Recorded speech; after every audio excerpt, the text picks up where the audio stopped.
ای غنچه خندیده نوروز مبارک باد. ای چشمه جوشیده نوروز مبارک باد. ای کم دل ترسیده از عشق فرو بگذار. ای عاشق شوریده نوروز مبارک باد. شام دلانگیز بهاری و فرارسیدن نوروز فرخنده پای به هر یکی شما مبارک باشد. بینندگان عزیز و گرامی قدری برنامه آفتاباران، سلام و درود پر از مهر و محبت ما را بپذیرید. مهمانان ادانه برنامه آفتاباران نامزد علم‌های فیلولوژی باهرجان رجبов و یکی از سرنده‌های استراد ولایت سوخت گل اصل پیلوتова میباشند. برنامه را پیگیری نمایید.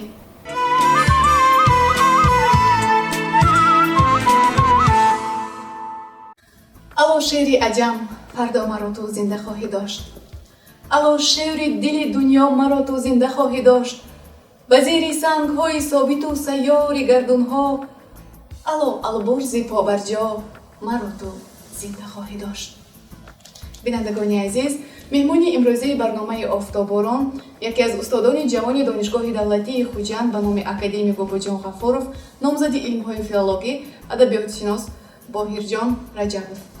خوش آمدید میگویم به برنامه آفتاباران. شما را در آغاز برنامه با نوروز فروردین مبارکباد میکنیم. اطمینان دارم که معناهای جالب امروز در برنامه ادانه غذای معنوی به کل بینندگان گرامی ما خواهد بخشید. خب حالا محققان جوان، استادان جوان نوبسته از آن که به شاگردان درس میدهند، سبق میدهند، از ادبیات معاصر، از ادبیات کلاسیکی سبق میدهند، اینچنین به موضوعهای گوناگونی اشعار استاد لایق نیست روی آورده اون را تحقیق کرده ایستاده‌اند. از آن جمله شما نیست. خب انتخاب شما چگونه صورت گرفت؟ چه اتفاق افتاده است که محض به اشعار استاد لایق روی آورده؟ تشکر. زمانی که به لایق محبت پیدا کردیم، من باید بگویم که در دهه‌ای به دنیا آمدم که با نام بهار در دامن دهه مزار که استاد لایق تولید یافتند و دهه بهاری که ما اونجا به کمال رسیدیم در بین دهه ما و دهه مزار شریف اینقدر فاصله دور هم نیست. و در دهه که شما میدانید خانه های لایی بود. در آغاز سالهای 2000 در همین یک گوشه خانه ما پدرم یک تقویم آورده زدن که در آن رسم استاد لایق انعکاس یافته بود و در پهلوی رسم استاد لایق شیرالی یک رباعی هم بود: خوشبخت کسی که خدمت یار کند، هر جا که قدم نهاده گلزار کند، زنگوله گهواره گریه تیغ هر صبح برا ز خواب بیدار کند. از همون لحظه ها با ایجادیات لایق دل بستیم و در سبقت های دانشگاه، در سبقت های مکتب که به لایق بخشیده شد فعالانه شرکت ورزیدیم. استاد لایق شیرالی پیش از همه شاعر هستند، پیش از همه نفری که با ایجادشان و دل مردم راه یافتند و با امر تقدیر من در دانشگاه دولتی خوجند در بخش روزنامه‌نگاری صورت گرفت. وقتی که دانشگاه ختم کردیم با پیش خودم مقصد گذاشتم که باید به کارهای علمی تحقیقاتی مشغول شوم. زیر راهنمایی و راهنمایی استاد عزیزم مکتوب میرزایی‌موس من موضوع افکار ادبی تنقیدی و بدیهی و غایبی لایق شیرالی را انتخاب کردم. واقعا لایق شیرالی در شعرش، هم در نثرش، ایجادیاتش به دل من نزدیک بود و همون شعری که استاد لایق شیرالی را با عضویت اتفاق نویسندگان پیوست نمود، شعری به مادرم بود که خیلی زیبا است. مثلا اونجا میگوید که به کنج صندلی بنشسته شبها مادر پیرم، تو شاید جامعه دامادی میدوزی و صد نیت که روزی تو دیده در قد من بشکنی ارمان، ببینی تا برم بینم با حسن نوجوانیم.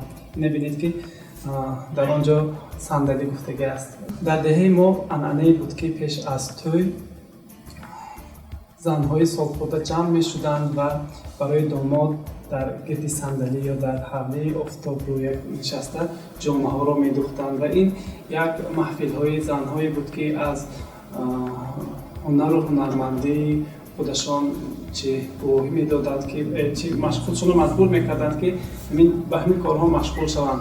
در همان سالها زنها در علاهیدگی برای داماد مثلا یک قسمی جامه را اگر زنی همسایه دوزد قسمت دیگر را با زنی دیگر میدوخت، یک زنی دیگر فوطه میدوخت و زنی دیگر مثلا کورپه میدوخت.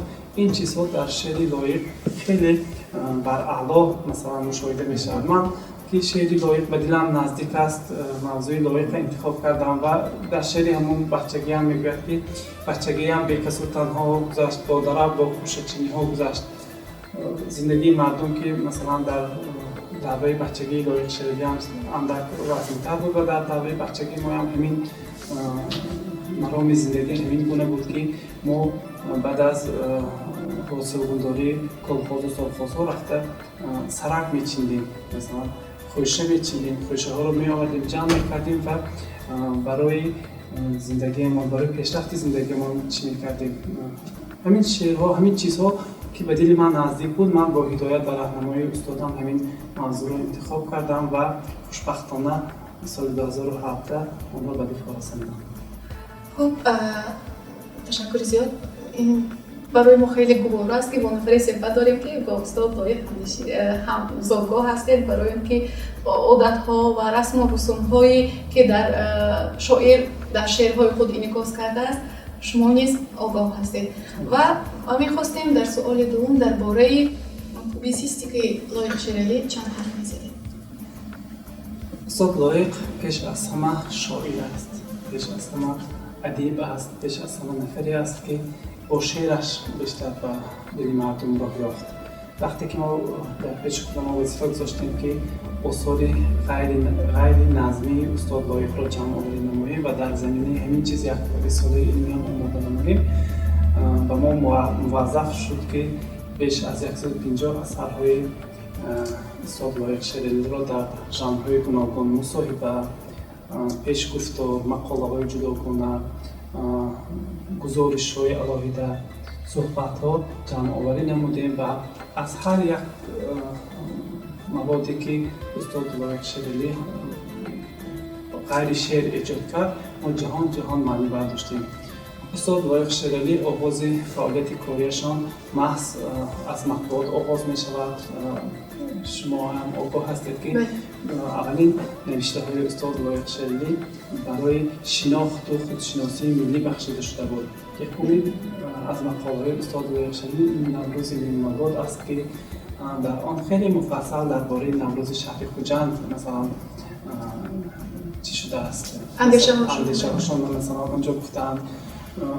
در سالهایی که استاد لایق شعری که سال 1267-68 سالها بود در مطبوعاتی همان دوره نشر کردن این گونه مقاله ها جرأت می‌خواست. استاد لایق شعری با یک جرأتی بسیار که حسی بلندی ملی داشتند، حسی بلندی وطن پرستی داشتند، برای احیا کردن عنعنه‌های خلق تاجیک همین مقاله را در کمسمای تاجیکستان نشر کردند و بعداً این سر و صداهای هم برآمد، مثلا تا سرمحرر از وظیفه به کنار شد و من بعد هم در زمینه همین موضوعهای مثلا که برای خودشناسی، برای تربیت نسل نورس چی بود مقاله نشر کردن. مثلا در باب عنعنه امروز ما قانون جمهوری تاجیکستان داریم درباره تنظیم عنعنه و جشن مراسم‌ها.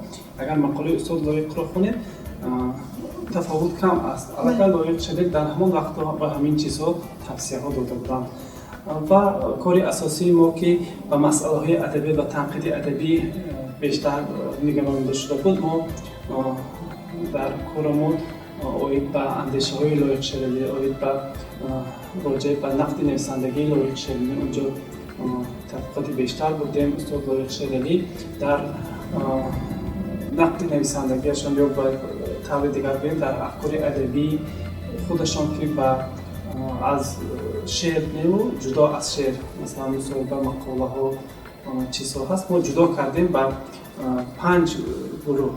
مثلا مسائل های شعر، نثر و تنقید ادبی در مقاله های امتزاج احساس و افکار، دریا روان است، شعری که از دل به دل میگذرد، حماسه شعر، شعر اگر آتش نبیند و ده‌های دیگر که به مثلا شعر و نثر و نظم بخشیده شده است. مسئله دیگری که استاد لایق شریعتی در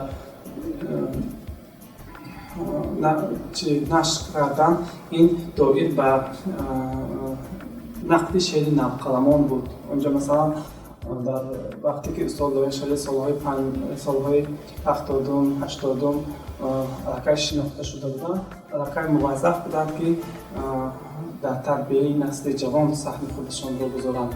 شما می‌دانید که در اولین کتاب شاعری خلق تاجیکستان فرزانه بانو، در اولین کتاب شاعری خلق تاجیکستان کمال نصرالله، غایب سفرزاده، شیرین بولیان استاد لایق شریعتی فاتحه نیک دادند و در نگاشته هایشان هم امید داشتند که این نوقلمان چه آینده برای رشد و نمو ادبیات خدمت میکنند. چیز دیگر این شناخت چهره‌های ادبیات و هنر معاصر تاجیک بود. استاد لایق شریعتی درباره استاد میرزا ترسونزاده، باقر رحیمزاده، درباره محیدین اولیپور، درباره استاد جورابک مرادوف نیز در چند مقاله و گزارشنامه‌های خودشان هنر و استعداد اینها را به طور جداگانه یا مفصل هم نوشتند و فکر و اندیشه هایشان را بیان کردند. استاد لایق شریعتی در مسائل ترجمه و پیوندهای ادبی شرق و غرب از دست خودشان هم بسیار ترجمه می‌کردند. به همین مسئله توجه داشتند و مقاله های الهام از شرق، کتاب اولین من، از مترجم، چون صدای دل خود به همین موضوع ها بخشیده شده بود. مسئله های تشکلی تاریخ مطبوعات تاجیک و مجله صدای شرق شما آگاه هستید که استاد لایق شریعتی سال‌های زیاد سردبیری مجله ادبی صدای شرق را بر دوش داشتند و برای رشد و نموی این مجله سهم بیشتر گذاشتند. در دوره استاد لایق شریعتی چندین جشننامه ها روی کار آمد، گذرانیده شد و تشبس های استاد لایق شریعتی در همین مورد خیلی زیاد است. در مجموع پوبلیسیستیک استاد لایق شریعتی دامنه وسیع دارد، دایر به مسائل های زبان، فرهنگ، ادبیات اجتماعیات که خیلی موضوع های بحث طلب هم هستند. مثلا در قانون کنونی زبان تاجیکی، در احیای فرهنگ های ملی، احیای مثلا جایهای تاریخی، مثلا مقاله های کلان حج هم نوشتند و یک نفر ادبیات شناس هدایت زاده در یک سال 2003 در مقاله خود محقق سخنور هم دو سرسخنی که استاد لایق شریعتی، یکی به کتاب خراسان است اینجا و دیگری به کتاب رحیم محصوف باید به تاریخ نوشته بودند، بهای بلند داد و گفتند که از جانب محققان و ادبیات شناسان همین دو سرسخنی بزرگ ارزشی برابری ارزش همون اثر حساب کردند و لایق در یک وقت محقق جانفدا بود که دایر به تاریخ ادبیات بازیافت‌های نو هم سهم سازگار گذاشته است. تشکر زیاد. در این مدتی کوتاه معنی‌های خیلی جالب را به بینندگان ما پیشنهاد کردید. اطمینان دارم که درباره دانستن آن درباره پوبلیسیستیک استاد لایق، دوستداران علم و ادب، محبان و مخلصان اشعار استاد لایق نیز آگاه شدند، البته خواننده‌های عادی. و برای صحبت پرمحتوا تشکر زیاد میگویم، خوش آمدید میگویم به برنامه آفتاباران. اطمینان دارم که در برنامه‌های آینده نیز با معنی‌های گرم و جالب و صمیمی از کلباری استاد لایق مهمان برنامه آفتاباران خواهد شد. خوش آمدید میگویم.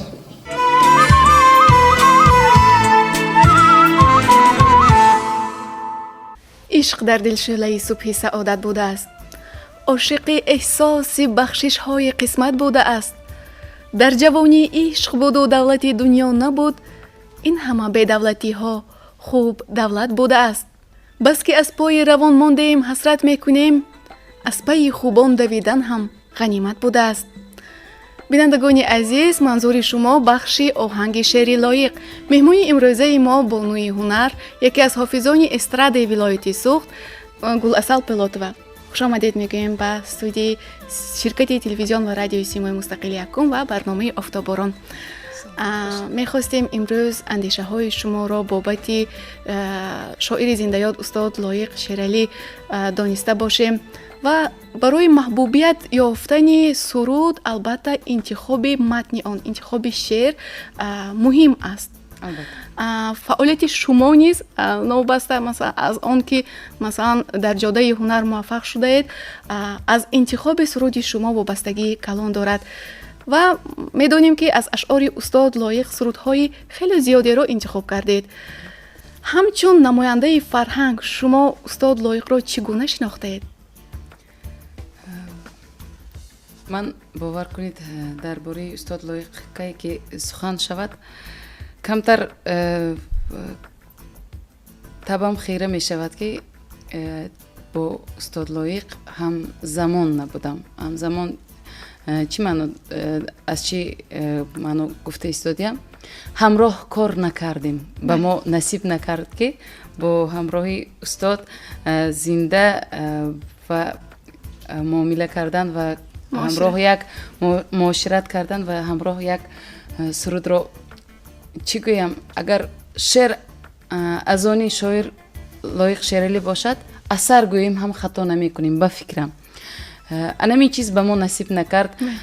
استاد را البته از ایجادیاتشان شناخته‌ام، از ایجادیاتشان میشناسم و اون کس انسانی باور کنید ناتکرار بودگیشان را از شعرشان احساس میکنم.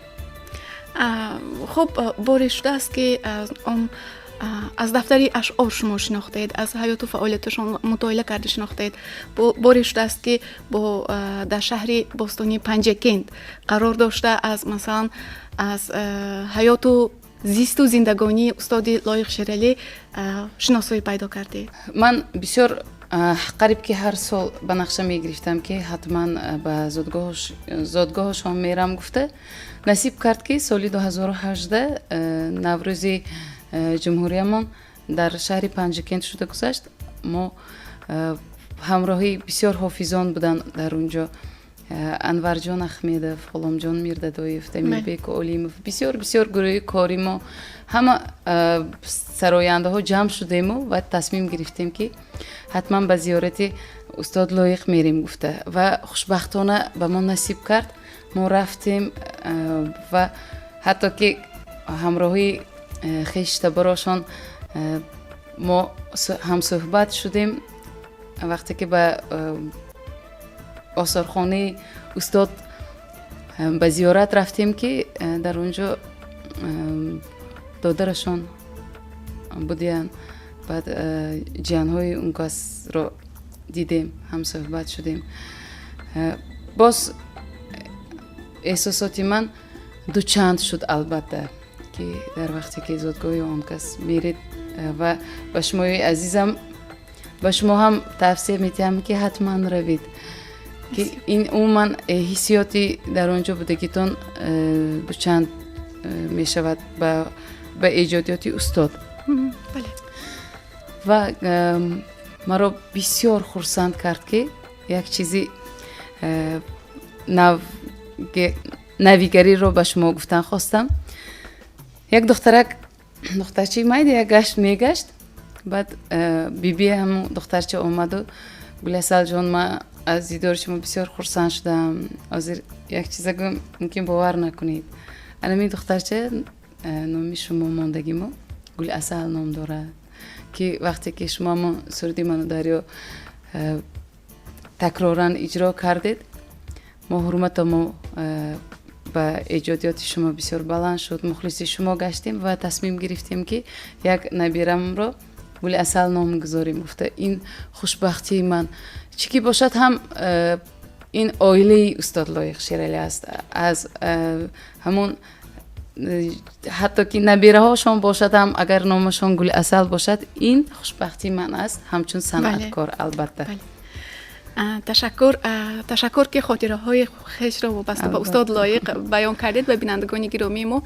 البته کدام شعر محبوبیت پیدا میکنه در وقتی به آهنگ در آوردن توصیف زیبایی، منظره های طبیعت، عشق، بهار، مادر و غیره و هاکذا. هر یک شعر استاد لایق که به آهنگ در آورده شده است محبوبیت خیلی خاصه پیدا کرده است.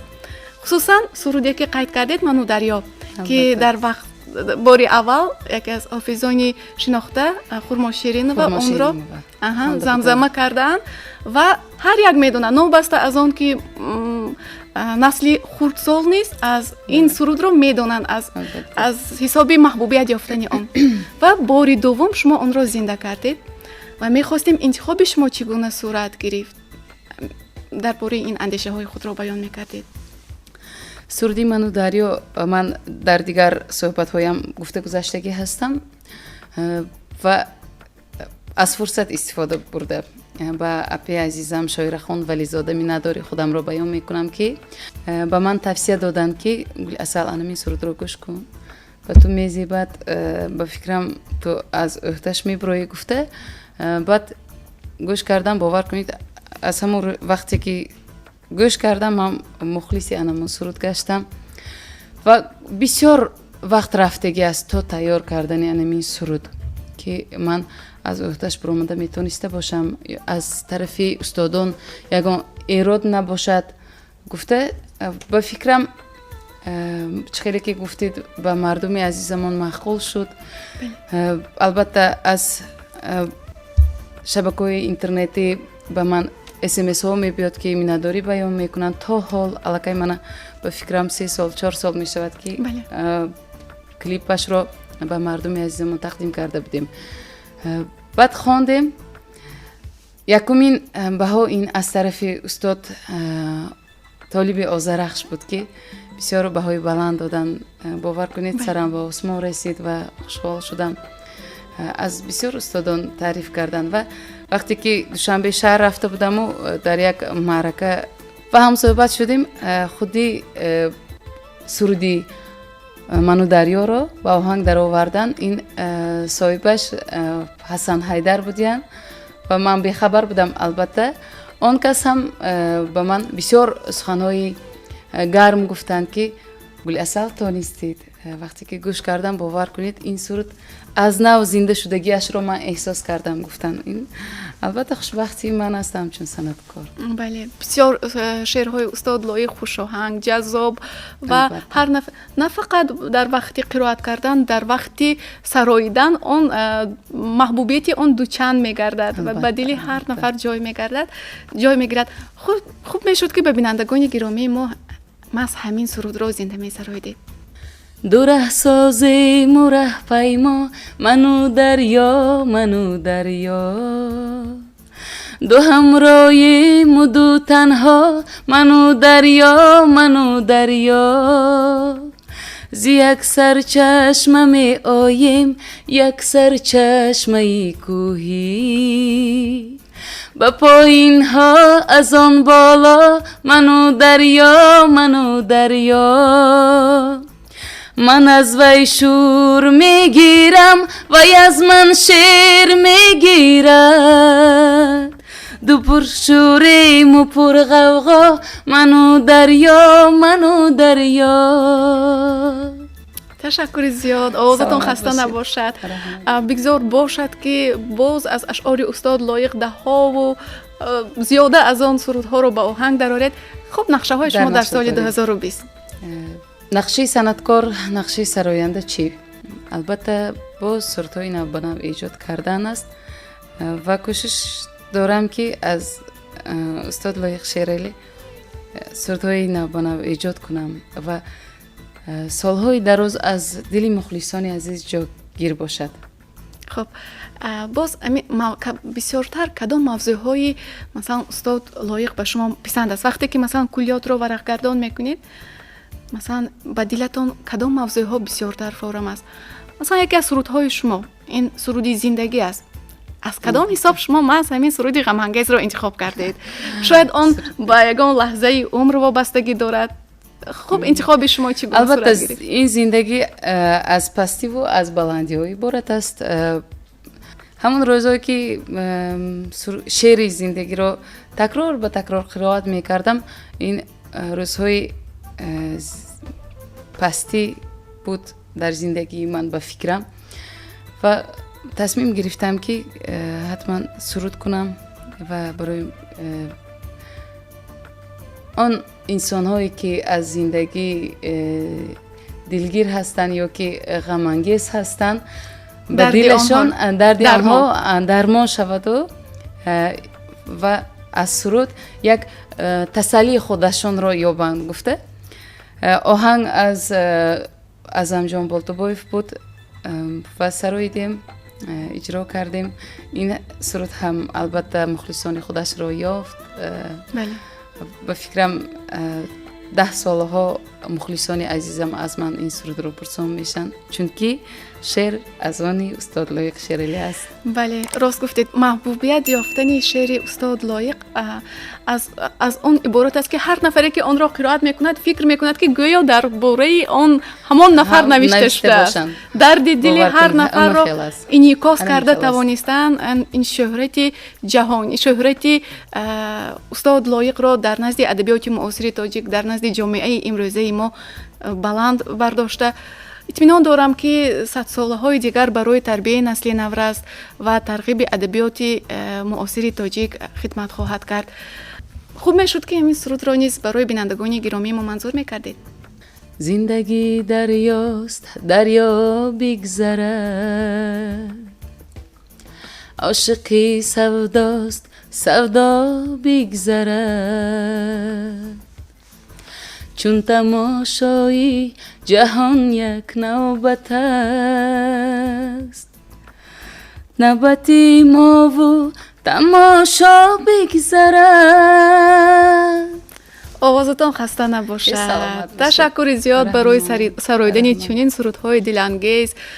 итминон дорам ки ба бинандагони мо ин тӯҳфаи беназир аст. шуморо бо наврӯзи ҷамъ муборакбод мекунем. бигзор чун имрӯза зебову чунин ҷавону овозатон аз ин ҳам хушоҳангтар бошад ва пеш аз ҳама мо таҳиягарони барномаи офтобборон таманно мекунем ки аз ашъори устод Лоиқ боз ҳам сурудҳои зиёдеро ба оҳанг дароред. итминон дорам ки шеъре ки аз ашъори устод Лоиқ ба оҳанг медарояд ҳатман дар дилу дидаи ҳар нафар хурду калон новбаста аз сину сол ҷой хоҳад гирифт. хушомадед мегӯем. хуб, барои шумо фурсати муносиб аст ки кулли сокинони кишварро, модарону хоҳарону бинандагони азизи офтобборонро ба наврӯзи фархондапай муборакбод кунед. албатта наврӯз наврӯзи ҷаҳонӣ шуд. наврӯз наврӯзи аз они мо аст. аз фурсати қулай истифода бурда тамоми мардуми тоҷикро, тамоми тоҷикзабононро бо иди наврӯзашон табрику муборакбод мегӯям. бигзор ҳар рӯзатон наврӯз бод. азизони ман, ҳамеша дар хонадони шумо тинҷию осуда ва сиҳату саломатӣ ҳукмрон бошанд. ташаккури зиёд. бори дигар хушомадед мегӯем. саломат бошед. ташаккур. маро рӯзе ки хушкан обшорон ёд хоҳӣ кард, ба ҳам часпанд лабони чашмасорон ёд хоҳӣ кард. тароват кӯч бандад аз ҳарими равшани гулшан, намонад як гул аз боғи баҳорон ёд хоҳӣ кард. чу ҷони ман ба дашту кӯҳсорон сабзаҳо рӯянд, фурӯй монад аз чаҳчаҳ ҳазорон ёд хоҳӣ кард. бинандагони азиз, дар ҳамин ҷо барномаи офтобборонро ҳусни анҷом мебахшем. то ҳафтаи оянда хайр азизон.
دریا منو دریا دو همراهیم و دو تنها منو دریا منو دریا زی یک سر چشم می آیم یک سر چشمه کوهی و پایین ها از آن بالا منو دریا منو دریا من از وی شور میگیرم وی از من شیر میگیرم دو پر شوریم و پر غوغا منو دریا منو دریا غزل میخواند و من هم پیغام میسازد و من هم دو شاعر دو دلی شیدا منو دریا منو دریا دو ره سازیم و ره پیما منو دریا منو دریا دو همراهیم و دو تنها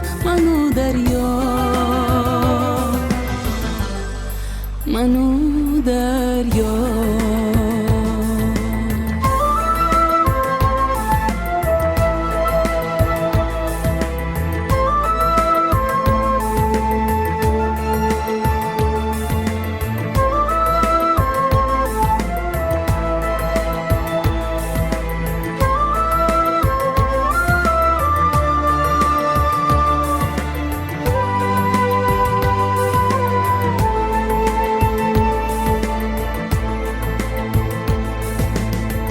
نه پروایی سیاست ها نه پروایی ملامت ها دو دیوانه دو بی پروا منو دریا منو دریا